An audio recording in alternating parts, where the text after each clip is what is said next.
when we talk about snoring, poor sleep, sleep apnea, and you're mentioning with the tongue and where its position is, and so these mouth breathers, tell me a little bit about what's happening there. So basically your tongue is going to be in one of three positions. It's going to be in the roof of your mouth, which is ideal.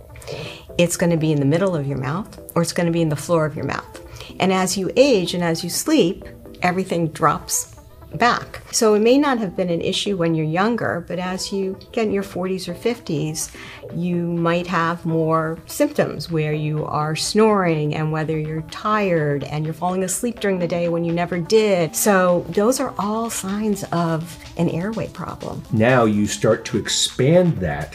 What happens to the tongue and how does this solve that problem? What's interesting is that as you get that expansion, the tongue knows to go up to the roof of the mouth. I've seen this actually with even my Invisalign patients, where they'll say, after tray 28, all of a sudden my tongue is up in the roof of my mouth and I'm breathing better, I'm sleeping better, and my kids say I don't snore as much. It's getting that space, that volume, so that your tongue can go up to the roof of your mouth. Now, sometimes you also have to add into it, you might be tongue-tied, so that needs to be cut.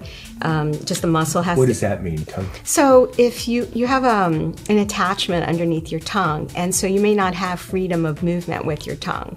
And so sometimes that just needs to be cut with, it's a simple procedure. Sounds scary, but it's not. So that your tongue has freedom.